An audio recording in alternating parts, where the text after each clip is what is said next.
Hello guys, నాకైతే ఈరోజు ఫ్రెండ్స్తో గంటాలనిపించింది. నేను స్టంట్లు వేస్తాను బీచ్లో. అంతలో అయితే నేను పెద్ద అద్భుతం చూశాను. అద్భుతం అయితే మీరు చూసారనుకో, చాలా చాలా ఆశ్చర్యపోతారు ఫ్రెండ్స్. అక్కడైతే కుర్రోళ్ళు మొత్తం రౌండ్లో ఉన్నారు, సర్కిల్లో. నేను చూసాను, ఏమేమి తమ్ముడు అంటే, అన్న ఈ పక్షి మాత్రం మన ప్రాణంతో లేదన్న, నేనైతే పట్టుకున్న ప్రాణంతో లేదనేసి నాకైతే ఇచ్చారు. అన్న ఏం చేద్దామనేసి వాళ్ళైతే నాకు చెప్పారు ఫ్రెండ్స్. నేనైతే చెప్పాను, లేదు తమ్ముడు, మన మనిషిని అయితే మనం వదలలేం ఇంకా తమ్ముడు, అదైతే మన ఈ పక్షి కూడా మనతో పాటు అనేసి ఆ జీవేనే మన దీన్ని మాత్రం మనం సమాధి కట్టేసి మనకి తెలియచేసి సమాధి కట్టేసి మన భగవంతుని మన అందరినీ ఆశీర్వదించేలాగా ప్రార్థన చేద్దామనేసి వాళ్ళని మాత్రం మంచిగా బ్రీఫింగ్ ఇచ్చాను. నేను వాళ్ళు చాలా హెల్ప్ చేశారు ఫ్రెండ్స్.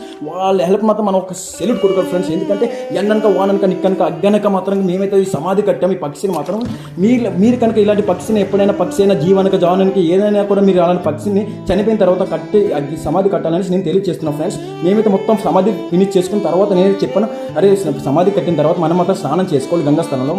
పుతాదులు చెప్తారు కదా స్నానం చేయాలనేసి. అంతలో వాళ్ళని అడిగాను నేను, హలో ఫ్రెండ్స్ మీరే చెప్పండి ఏంటి కామెంట్ ఎలా చేస్తే బాగుంది, చేసి కరెక్ట్ రాంగ్ అనేసి వాళ్ళు